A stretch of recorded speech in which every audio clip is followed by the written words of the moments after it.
얼마나 감사한지요. 하나님, 이 시간이 헛된 시간 되지 않도록 도와주시고 하나님 말씀에 집중하여서 온전히 하나님께 영광이 되어지고 나의 삶이 변화되어지고 내가 결단하는 귀한 예배의 시간, 말씀의 시간 되기를 간절히 원합니다. 예수님의 이름으로 기도했습니다. 아멘. 착석해 주십시오.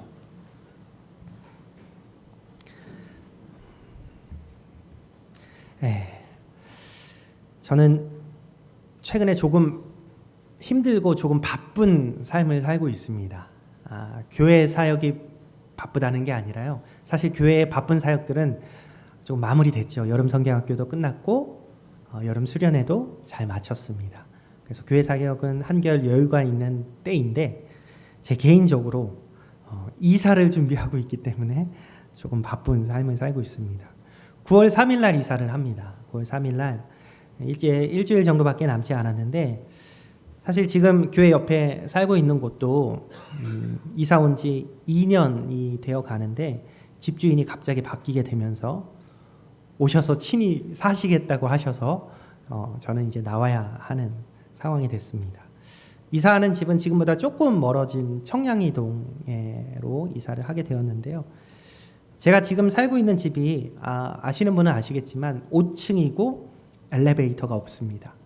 그리고 앞뒤로 건물에 둘러싸여 있어서 이삿짐 사다리차를 댈 수가 없는 집입니다. 5층인데 엘베도 없고 사다리차도 안 돼요. 무슨 말이에요? 짐을 다 인력으로 날라야 하는 거죠.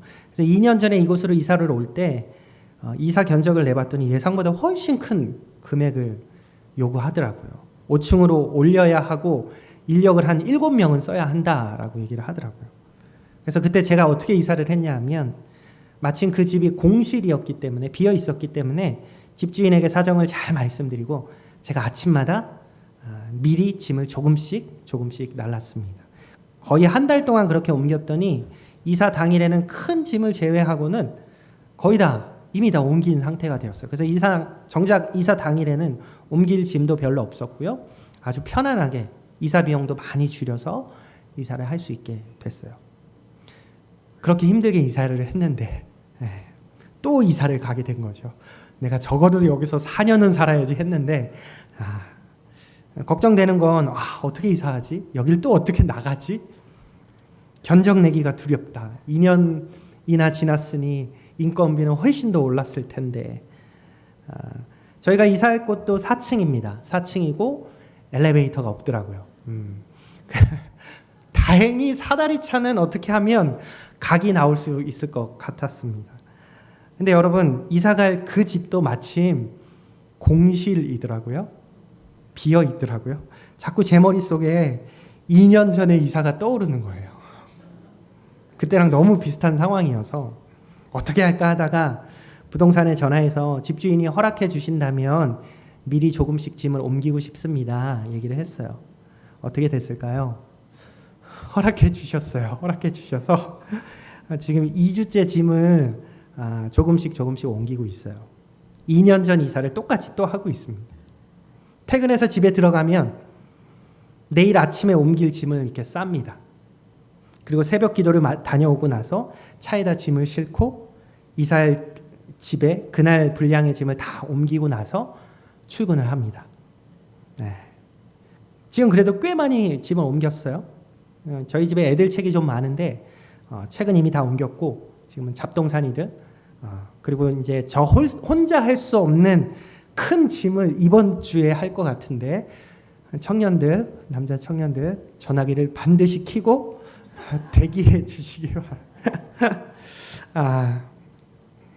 그런데 이렇게 몇 주 동안 저녁에는 짐을 싸고 아침에는 짐을 나르는 것을 반복하다 보니까 순간적으로 어떤 생각이 드냐면 내가 지금 뭐 하고 있는 거지?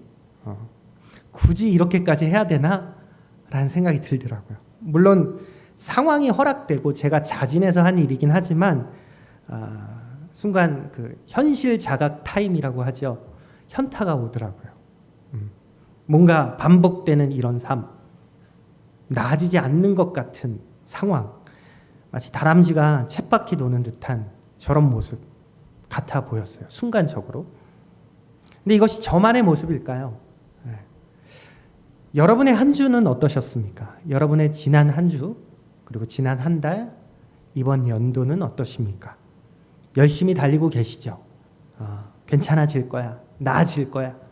스스로를 타이르고 위로하면서 달립니다. 근데 여전히 뻔한 삶이 우리를 기다리고 있어요. 별로 나아지는 것 같지 않아요. 그런데 그걸 알면서도 우리는 바쁘고 지치는 그 일상을 견디고 있는 것이죠. 마치 쳇바퀴 인생 같아요. 우리 직장인분들, 직장인이야말로 이 쳇바퀴 인생의 대명사 아닌가요? 재미있는 그림을 봤어요. 직장인을 찾다가 직장 생활의 무한궤도라는 그림이더라고요. 착시 계단을 빙빙 돌면서 계속 올라가는데 일하기 싫다. 뭐 했다고 벌써 5시야. 지긋지긋한 야근. 미친 출근이라니 하면서 계속 빙빙 돌아요. 누군가는 출근 시간만 1시간 반 되는 거리를 주 5일 동안 반복합니다. 출퇴근 시간만 2시간 반에서 3시간 걸리는 거죠. 우리 교회도 그런 직장인들이 있어요. 길에서 버리는 시간이 너무 많아요. 아래서는 치고 올라오죠. 위에서는 눈치 주죠. 나는 제자리 걸음 같죠. 이게 내가 잘 살고 있는 건가? 라는 회의감이 문득문득 듭니다. 사업하시는 분들 괜찮나요? 아니죠.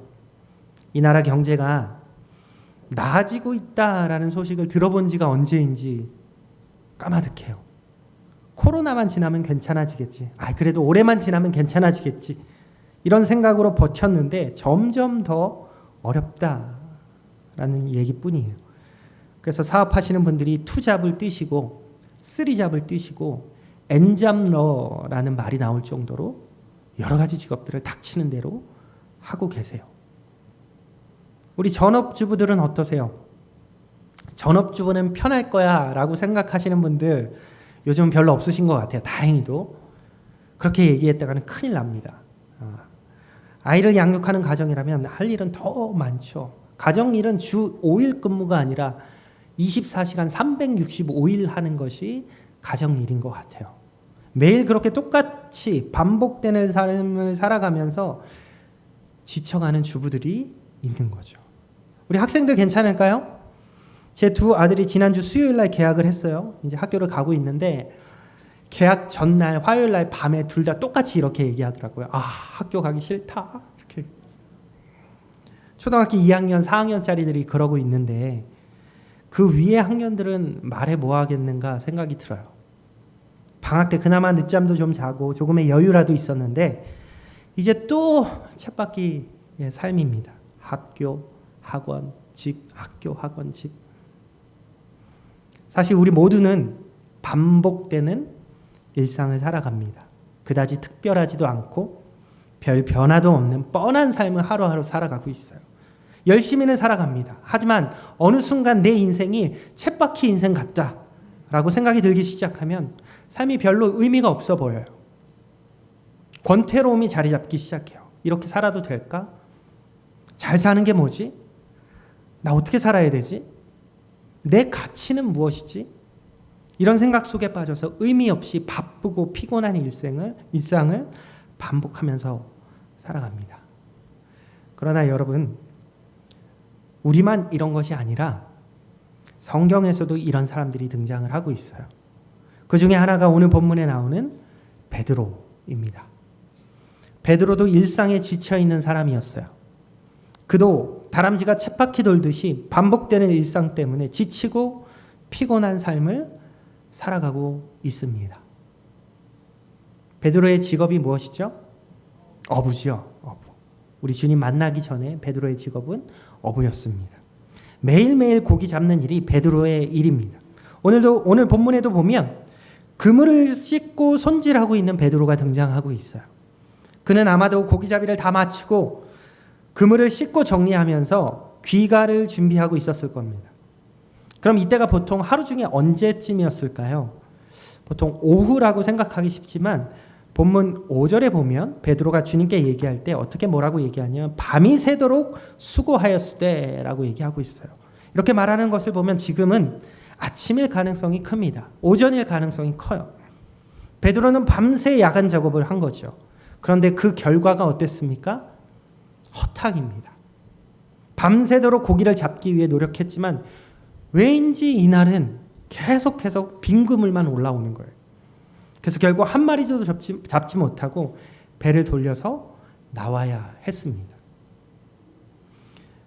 여러분, 베드로는 지금 취미로 고기를 잡는 게 아니잖아요. 취미로 낚시를 하는 사람이야 허탕친 날에도 그래, 오늘은 나는 세월을 낚았어 하면서 위로할 수 있죠. 근데 베드로는, 이 어부는 이게 생계예요. 오늘 낚지 못하면 돈을 벌지 못하는 거고 먹을 것이 없는 거죠. 지금 그물을 정리하고 있는 이 베드로의 마음을 여러분들이 좀 헤아리실 필요가 있어요. 밤새도록 일해서 몸은 천근만근해 피곤하고 지치는데 얻은 것은 하나도 없습니다. 그 상태로 다음 고기잡이를 위해서 그래도 허탈하게 그물을 손질하고 씻고 있는 거죠. 이런 베드로에게 예수님이 다가오십니다. 그리고 지쳐있는 베드로를 우리 예수님께서 만나 주십니다. 그런데 이 베드로와 이 예수님의 만남을 가만히 보면 이 만남이 아주 간접적이고 우연적인 만남처럼 보여집니다. 본문의 1절과 2절의 말씀을 우리 다시 한번 같이 읽어보도록 하겠습니다. 시작. 무리가 몰려와서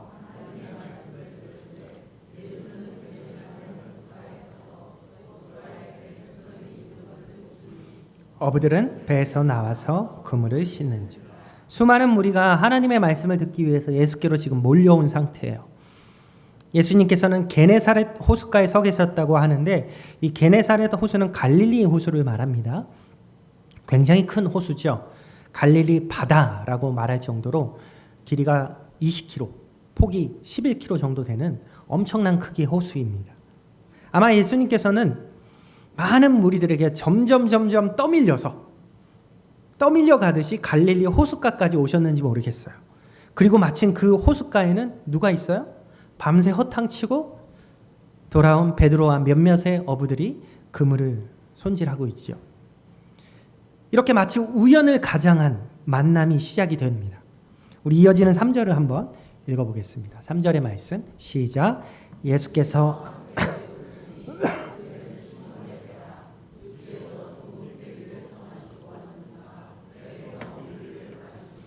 네, 예수님은 한 배에 오르십니다. 아마도 무리들에게 밀려서 더 이상 갈 곳이 없어서 아이디어를 내신 것 같아요. 예수님께서 배에 오르세요. 근데 그 배가 누구의 배래요? 시몬 베드로의 배입니다. 그리고 약간 육지에서 떼어놓고 배에 앉아서 무리를 향해서 계속 설교하시고 전파하십니다. 가르치십니다. 여러분, 이때 베드로는 뭐 하고 있었을까요? 한번 상상해 보세요. 아마도 계속 그물을 쓰시면서 손질하고 있었겠죠. 그러면서도 한쪽 귀로는 예수님이 하시는 이야기를 듣고 있었을 거예요. 어쩌면 들으면서도 자신과는 별 상관없는 이야기라고 생각했을지도 모릅니다. 좋은 말씀 하시네. 에이, 근데 나하고 무슨 상관이야. 오늘 고기를 한 마리도 못 잡은 게 문제지. 내일도 이러면 어쩌지. 계속 이러면 큰일인데. 이렇게 생각하면서 예수님의 이야기를 한 귀로 듣고 한 귀로 흘렸을지 모릅니다. 이런 장면들이 마치 우연 같은 만남 같지만 절대로 그렇지 않아요. 예수님께서는 의도를 가지고 지금 베드로에게 다가오고 계십니다. 전혀 상관없이 자신의 일만 하는 것 같은 이 두 사람이 이 갈릴리 호숫가에서 만나고 있어요. 그리고 이후에 어떠한 일이 일어났는지는 우리가 너무너무 잘 알고 있는 이야기이죠. 예수님이 갑자기 베드로에게 깊은 곳에 그물을 던져라 라고 하세요. 그리고 베드로는 그 말씀에 순종해서 깊은 곳에 그물을 던집니다. 어떻게 됩니까? 두 배가 가득 차서 물에 잠길 정도로 고기를 많이 잡게 되었어요. 그러자 베드로가 예수님께 바짝 엎드리고 무릎 꿇고 주여 나를 떠나소서 나는 죄인입니다 라고 합니다. 베드로의 영적인 눈이 띄어진 거죠. 자신 앞에 서 있는 이분이 누구신지를 밝히 알게 된 거예요. 구약의 많은 인물들이 하나님 앞에 섰을 때 자신이 죄인인 것을 고백했던 것처럼 베드로도 본능적으로 자신이 죄인임을 그분 앞에 고백합니다. 그때 예수님께서 베드로에게 뭐라고 하십니까? 두려워하지 말아라. 이제부터 너는 사람을 낚을 것이다. 우리가 잘 알고 있는 이야기예요. 그리고 베드로는 그 말에 즉각 순종해서 예수님을 따릅니다. 예수님의 제자가 된 것이죠. 이것이 오늘 본문에 나오는 예수님과 베드로의 만남의 이야기예요. 우리가 그동안 복음을 만나다라는 시리즈를 저와 함께 나누면서 그동안 만났던 인물들을 여러분 한번 잠시 기억해 보세요. 그들의 만남도 우연 같은 만남이었지만 절대 우연이 아닌 예수님의 의도적인 만남이었던 것을 우리는 보았었어요. 사마리아 여인도 그랬고요. 삭개오도 그랬고요. 나인성의 과부도 그랬어요. 그리고 지금 베드로도 우리 예수님께서 그렇게 만나 주십니다. 여러분, 그런데 그 예수님께서는 오늘날 우리도 만나 주세요. 특별히 베드로처럼 일상에 지쳐서 허탈하게 하루를 마무리하는 우리들에게 그분은 다가오십니다. 쳇바퀴처럼 반복되는 일상에 지쳐 있을 때, 이게 삶의 전부가 아닌 것 같다라는 생각이 들 때 우리 예수님은 어김없이 우리를 찾아오셔서 새로운 삶으로 우리를 초대하십니다. 오늘 베드로에게 다가오셨던 이 예수님을 우리가 살펴보면서 오늘날 동일하게 우리를 만나주시는 그 주님께서 우리에게 뭐라고 말씀하시는지를 우리가 잘 귀 기울여 듣기를 원합니다. 오늘 본문 4절의 말씀 우리 다시 한번 같이 읽어보겠습니다. 4절 시작. 말씀을 마치시고 시몬에게 이르시되 깊은 데로 가서 그물을 내려 고기를 잡으라. 첫 번째로 우리 예수님이 베드로에게 이렇게 말씀하시죠. 깊은 곳에 그물을 내려라. 지금까지 간접적으로 베드로에게 다가오셨던 예수님께서 베드로에게 직접 말씀하십니다. 그물을 씻으면서 한 귀로만 듣고 있던 베드로는 아마 깜짝 놀랐을지 모르겠어요. 갑자기 나한테 그러신다고? 갑자기 나한테? 게다가 예수님은 엉뚱한 이야기를 하신 것이 아니라 베드로의 일상과 연관된 이야기를 지금 하세요. 뭐라고 하세요? 깊은 데로 가서 그물을 내려 고기를 잡으라. 여러분, 이 말이 베드로에게 어떻게 들렸을까요? 기분 좋은 말로 들렸을까요? 그렇지 않았겠죠. 지금 밤새도록 일했지만 허탕치고 돌아온 베드로잖아요.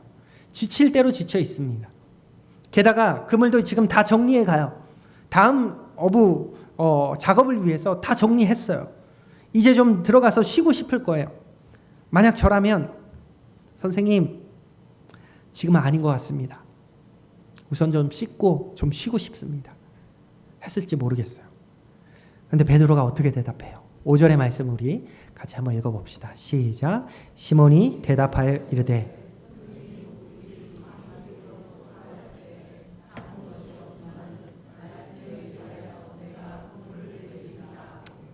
놀라운 반응이죠. 우리로서는 할 수 없는 반응 같아요. 그런데 사실 베드로도 별로 큰 기대를 하지 않고 이렇게 말했을지도 모르겠어요. 그래, 유명한 선생님이니까 한번 드러나 보자. 믿져야 본전이지 하는 마음이었을지도 모르겠습니다. 그러나 베드로의 이런 믿음의 순종은 놀라운 결과를 낳았어요. 어떻게 됩니까? 기대 이상의 수확을 하게 돼요. 6절에 보면 잡은 것이 심히 많아 그물이 찢어지는지라 라고 말해요. 그래서 다른 배들까지 불러서 도움을 청하고 그 두 배에 가득 채워서 잠길 정도로 고기를 많이 잡아요. 그리고 이 놀라운 일 앞에 베드로는 이렇게 반응합니다. 8절의 말씀 같이 읽겠습니다. 시작. 시몬 베드로가 이를 보고 예수의 무릎 아래에 엎드려 이르되 주여 나를 떠나소서 나는 죄인이로소이다 하니. 이 베드로의 반응도 참 이상합니다. 저 같으면 선생님 저랑 동업하실 생각 없으십니까? 선생님이 좌표를 찍으시면 저는 그물을 내리겠습니다. 이거 완전 초대박 사업입니다. 아까도 얘기했지만 사실 이때 베드로의 영적인 눈이 뜨어진 거예요. 사업에 눈 뜬 게 아니라 영적인 눈이 뜬 거예요. 지금까지 이 예수란 사람이 그저 종교적인 사람이고 나와는 상관없는 단지 위대한 선생 정도로만 생각했다면 그게 아니었던 거예요. 이분이야말로 자신의 인생을, 내 인생을 끌어갈 수 있는, 변화시켜 줄 수 있는 하나님이시라는 사실을 발견한 것이죠. 그래서 5절에서 베드로가 예수님을 향해서는 선생님이라고 이야기하지만 지금 8절에서는 뭐라고 얘기하고 있어요? 주여라고 고백해요. 그래서 베드로는 본능적으로 구약 구약의 사람들처럼 자신이 죄인입니다 라고 하면서 주님 앞에 엎드려지는 거예요. 이 모든 시작은 깊은 곳에 그물을 내려라 는 주님의 말씀에 순종했을 때 나타났어요. 반복된 일상에 지쳐있던 베드로였어요. 그러나 깊은 곳으로 갔고 그곳에 그물을 내렸어요. 우리 주님께서는 베드로와 동일하게 우리에게도 다가오세요. 그리고 우리에게도 직접적으로 말씀하십니다. 쳇바퀴 같은 인생을 살면서 늘 똑같은 무료한 인생을 살며 지쳐있는 우리에게도 동일하게 뭐라고 말씀하세요? 깊은 곳에 그물을 내려라. 이것을 오늘날 우리에게 적용한다면 어떤 말이 될 수 있을까요? 너의 할 일이 있다. 그 일을 해라 라는 말씀이에요. 너가 할 수 있는 일이 있다. 너의 인생은 그저 쳇바퀴에서 살다가 지쳐가는 인생이 아니다. 나는 너를 그렇게 창조하지 않았다. 나는 너를 그렇게 만들지 않았다. 너는 가치 있는 존재고 너는 특별한 존재야. 너만이 할 수 있는 일이 있어. 그 일을 해라. 너의 할 일이 있어. 여러분, 이런 말을 여러분이 듣는다면 여러분 어떻게 반응하시겠어요? 주님, 전 별로 특별하지 않아요. 그저 평범한 학생이고요. 직장인이고요. 전업주부고요. 제가 뭘 할 수 있겠습니까? 저는 깜이 안 돼요. 그런 그릇이 아니에요, 주님. 아마 우리 대부분이 이렇게 말할 거예요. 스스로 자신의 가능성과 잠재력을 부정합니다. 난 할 수 없다고. 난 그저 그런 사람이라고. 사실 다 해봤다고. 할 만한 사람을 시켜달라고. 제가 생각할 때 우리의 이런 모습은 마치 30cm밖에 뛰지 못하게 된 벼룩과 같다라는 생각을 해봤어요. 여러분 알고 계시죠? 이게 무슨 말이에요? 원래 벼룩은 30cm보다 훨씬 더 높은 높이를 뛰잖아요. 거의 60cm까지 뛰는 벼룩도 있다고 해요. 굉장히 높은 점프를 하는데 이 벼룩을 30cm 병 안에 가다 두면 어떻게 됩니까? 처음에는 병 천장에 계속 부딪히다가 그 다음부터는 딱 30cm 그만큼만 뛸 수 있게 됩니다. 그 다음에는 병을 치워버려도 그 정도만 뛰는 거예요. 30cm만 뛰는 거예요. 그것을 자신의 한계선으로 정해버리는 거예요. 더 이상 뛸 수 없다고 입력되어 버리는 거예요. 마치 우리의 모습 같아요. 삶에서 이리 치이고 저리 치이고 또 세상에 집중하느라 영적인 눈이 어두워지고 세상 가치관에 휘둘리면서 우리도 그렇게 입력됐어요. 나는 30cm밖에 못 뛰어. 주님, 저는 깜이 안 돼요. 저는 아니에요. 그런데 주님께서 그런 우리에게 뭐라고 말씀하세요? 깊은 곳에 그물을 내려라. 너가 할 일이 있다. 그 일을 해라. 너는 특별하다. 너는 가치 있는 존재다. 여러분, 하나님이 나를 이 땅에 태어나게 하실 때는 나만의 고유한 가능성과 잠재력을 두셨어요. 여러분도 마찬가지예요. 그것을 우리가 제한해서는 안 되는 것이죠. 쳇바퀴 인생을 살면서 내 인생을 여러분 30cm 안에 가둬서는 안 되는 것이죠. 하나님은 우리를 그렇게 만드시지 않았어요. 여러분, 혹시 지난 한 주 힘겹게 살다 오셨습니까? 야, 내 인생이야말로 쳇바퀴 인생이구나 생각하십니까? 오늘 여러분에게 다가오시는 이 예수님을 반드시 만나시기 바랍니다. 그분이 여러분에게도 동일하게 얘기하세요. 깊은 곳에 그물을 내려라. 너의 할 일이 있다. 너는 정말 특별하고 가치 있는 존재다. 그 음성을 들을 수 있기를 바랍니다. 이어지는 말씀 9절과 10절의 말씀을 우리 한 번 더 읽어보도록 하겠습니다. 9절 10절 시작. 이는 자기 및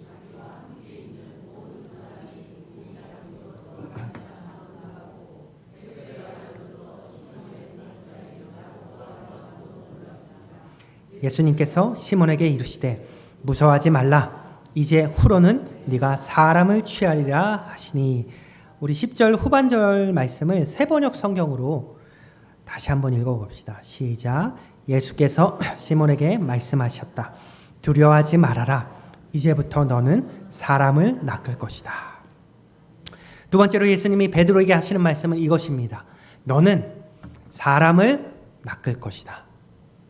베드로는 지금 너무 많은 물고기가 한꺼번에 잡히는 것을 보고 두려워서 주님 앞에 바짝 엎드렸어요. 이분이 단지 유명하고 단지 위대한 선생 정도가 아니라 메시아고 구원자이신 구세주인 것을 깨달은 것이고, 이분이야말로 내 인생을 송두리째 바꿀 수 있는 분이라는 사실을 본능적으로 알아차린 거예요. 그래서 두려워 떨면서 무릎을 꿇었어요. 그럼 베드로에게 주님께서 하시는 말씀은 두려워하지 말아라. 이제부터 너는 사람을 낚을 것이다 였어요.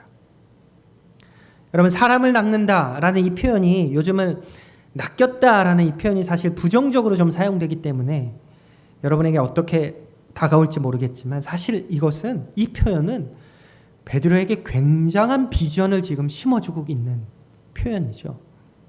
너가 지금까지는 물고기를 잡고 물고기를 낚는 일을 했다면 이제 앞으로는 사람을 구하고 영혼을 구하고 사람을 살리는, 그렇게 사람을 낚는 일을 하게 될 것이다 라는 이야기예요. 지치는 일상을 그냥 반복적으로 쳇바퀴 돌듯이 살아가던 베드로에게 주님께서 어때요? 새로운 비전을 심어주고 계세요. 이제는 사람을 낚아라. 이 말을 오늘날 우리에게 적용한다면 이 말이 될 것 같아요.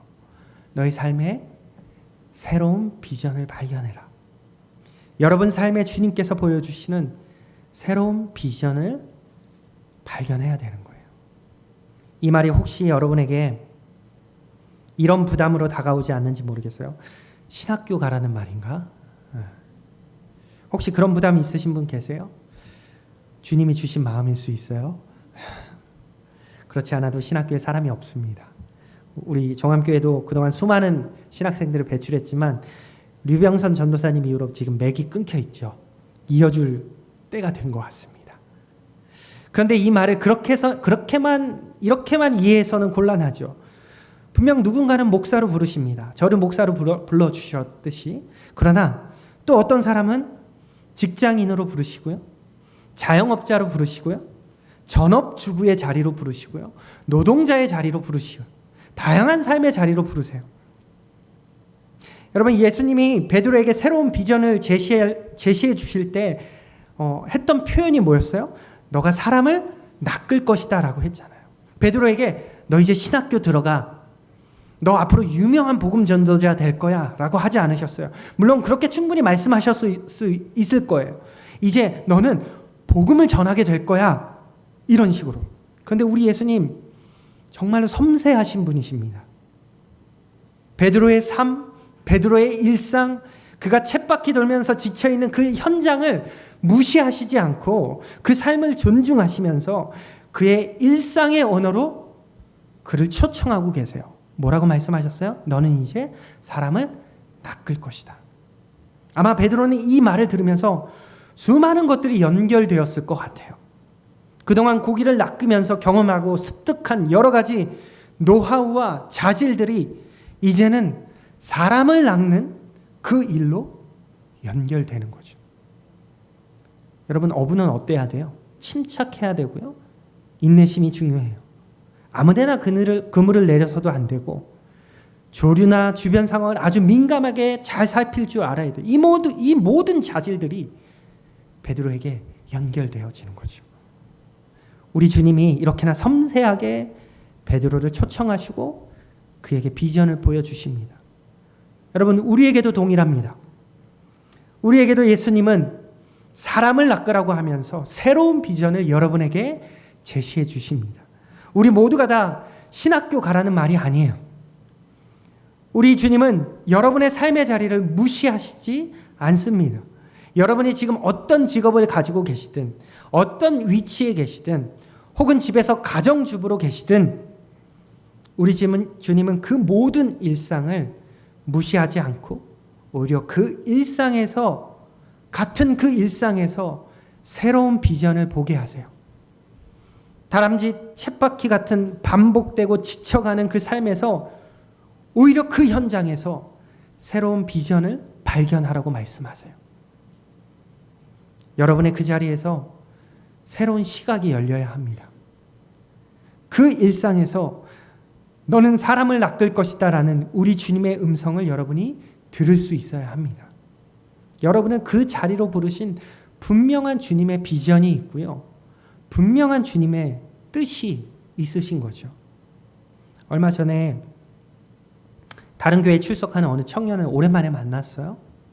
그 청년과 교제하는데 그러더라고요. 사람들이 자꾸 자신에게 신학교를 가라고 한다는 거예요. 아마 이 청년이 교회에서 여러 가지로 본이 되고 성도들이 보기에 아마 목사감처럼 보였나 봐요. 물론 자신도 하나님의 분명한 콜링과 소명이 있다면 갈 마음은 있습니다 라고 이야기하더라고요. 그런데 지금 마음은 목사가 되어서 주님의 일을 하고 복음을 전하는 것도 좋지만 나의 지금 현재의 삶의 자리에서 그런 사명자의 삶을 살고 싶습니다 라고 얘기하더라고요.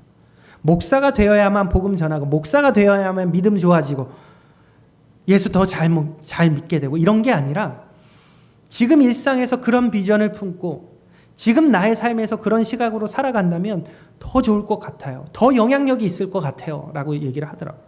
저도 그 청년의 말에 전적으로 동의를 했어요. 그래, 네 말이 맞아. 그러나 소명을 주시면 가 라고는 얘기했죠. 저는 가끔 제가 목사가 아니었으면 어땠을까라고 생각할 때가 있어요. 왜 그런 생각을 하냐면 사람들로부터 이런 느낌을 받을 때가 있기 때문이에요. 어떤 느낌이냐면 에이, 목사님이니까 그렇죠. 목사님이니까 그렇게 말씀할 수 있는 거죠. 아니, 목사님은 사역자시잖아요. 근데 저는 이런 이야기를 들으면 안타까워요.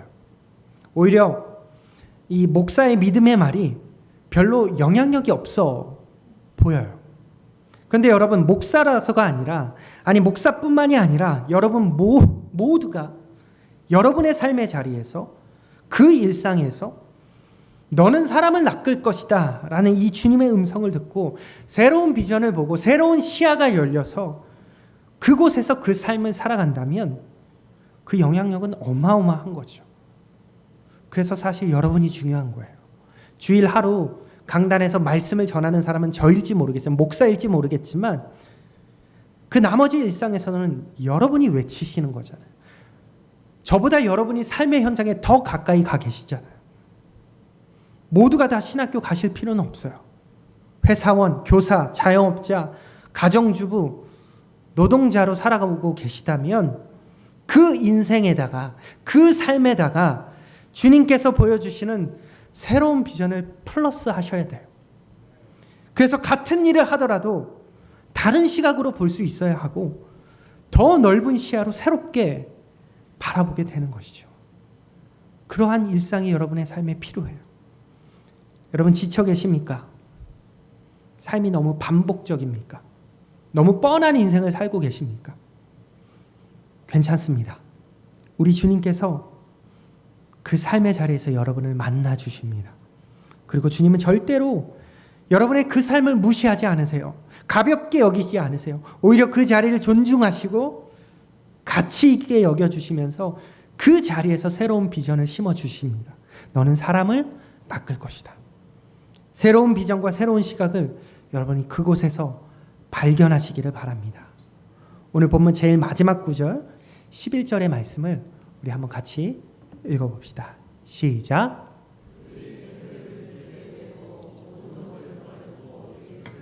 네, 베드로가 어떻게 하고 있습니까? 모든 것을 버려두고 예수를 따릅니다.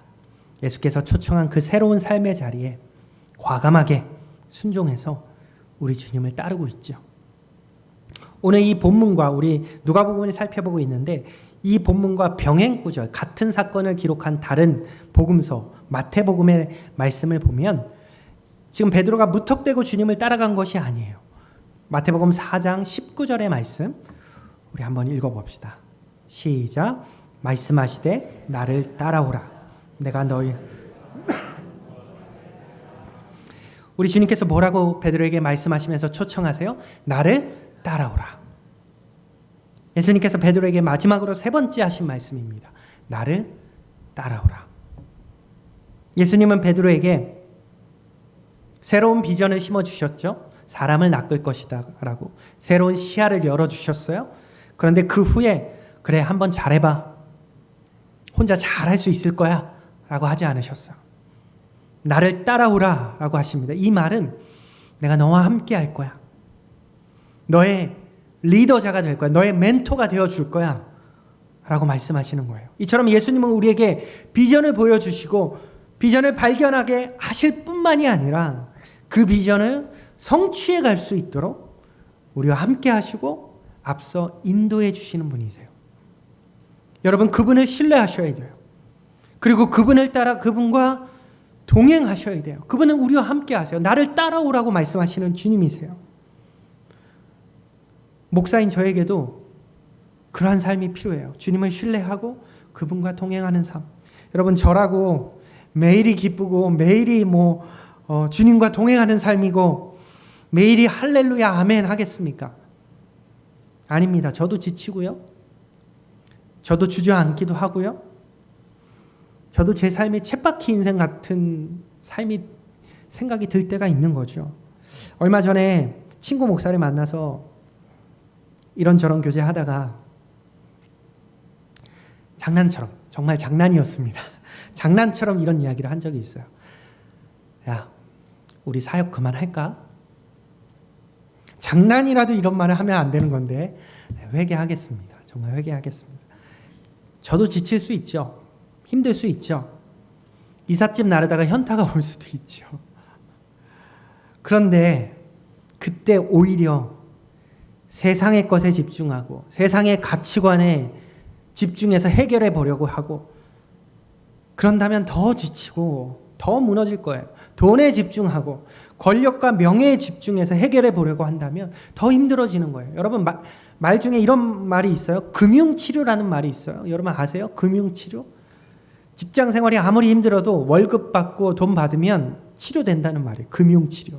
한 달에 한 번씩 돌아오는 금융치료의 날이 있죠. 그런데 그런 금융치료가 정말 근본적인 해결책이 되던가요? 순간일 뿐이죠. 우리에게는 금융치료가 필요한 게 아니라 우리에게는 예수 그리스도가 필요한 거예요. 그런데 그 예수님이 우리에게 뭐라고 말씀하세요? 나를 따라오라 라고 말씀하세요. 내가 너와 함께 할 거야. 걱정 말고 따라와. 여러분은 어떻게 반응하시겠습니까? 나를 따라오라는 주님의 음성에 순종하여서 그분과 동행하시겠습니까? 베드로가 나를 따르라는 예수님의 이 말씀에 순종하여 그 길을 갔을 때 그에게 어떤 일이 일어났습니까? 우리는 그 이후에 성경을 보아서 알지만 베드로 앞에 그가 상상할 수 없었던 믿음의 세계가 열렸어요. 베드로는 감히 상상하지도 못했고 계획하지도 않았지만 그 길을 주님께서 보여주셨고 그는 그 길을 주님과 걸어갔어요. 그리고 우리 예수님께서 그 길 끝까지 성실하게 그의 리더가 되어주셨어요. 그렇게 베드로는 우리에게 엄청난 믿음의 유산을 남겨준 것이죠. 쳇바퀴 인생을 살아가던 베드로의 인생이 놀랍게 주님과 동행하는 인생이 되었습니다. 여러분 어떤 인생 사시겠습니까? 사는 게 다 그런 거야. 다 그렇게 살잖아. 하면서 또다시 힘없이 쳇바퀴에 올라타 뛰어가시겠습니까? 먼저는 여러분의 그 삶의 현장에서 여러분의 그 평범한 그 일상에서 우리 예수님을 만나시기 바랍니다. 주일에 교회에서 만나는 예수님뿐만이 아니라 여러분의 일상에서 그분을 만나시기 바랍니다. 정말 우연 같을 수 있지만 절대로 우연히 아는 방법과 모습으로 그분은 오늘도 여전히 우리에게 다가오십니다. 그리고 말씀하시는 거죠. 깊은 곳에 그물을 내려라. 너가 할 일이 있어. 그 일을 하자. 아, 주님 저 아닙니다. 저 못해요. 이런 반응이 아니라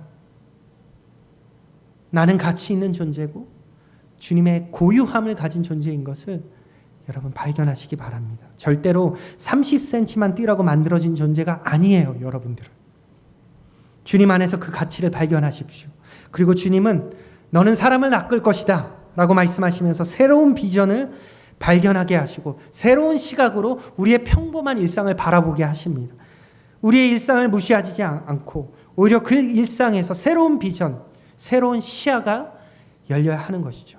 여러분의 삶의 자리를 천천히 돌아보세요. 절대로 그냥 주어진 자리가 아니에요. 아무 의미 없는 쳇바퀴 같은 자리가 아니에요. 하나님께서 주신 귀한 자리임을 발견하십시오. 그리고 그 자리에서 잠시 멈춰서 기도해 보세요. 하나님, 이 삶의 자리에서 제가 무엇을 할 수 있겠습니까? 주님이 주신 자리라면 제가 무엇을 해야 하겠습니까? 제게 비전을 보여주시고 제가 이 자리를 영적으로 바라볼 수 있는 시야를 주님이 열어주십시오. 이렇게 기도한다면 우리 주님은 분명 보여주실 것입니다. 발견하게 하실 것입니다. 그리고 그 길은 홀로 걸어가는 길이 아님을 명심하십시오. 우리 주님은 나를 따라오라고 말씀하세요. 내가 동행하겠다. 내가 리더가 되어주겠다라고 말씀하십니다. 그러니 여러분, 주님을 신뢰하면서 여러분의 삶의 자리로 나아가시기 바랍니다. 여전히 그 자리는 힘든 자리일 수 있어요. 매일 반복되는 자리일 수 있어요. 그 자리가 예수님을 만나는 자리가 된다면, 그리고 그 자리가 예수님께 새로운 비전을 받는 자리가 된다면, 그리고 예수님과 동행하는 자리가 된다면 그 자리는 힘들지만 재밌는 자리가 될 거예요. 고되지만 행복한 자리가 될 거예요. 늙어가지만 황홀한 자리가 될 거예요. 우리 주님은 그 자리로 여러분을 부르셨습니다.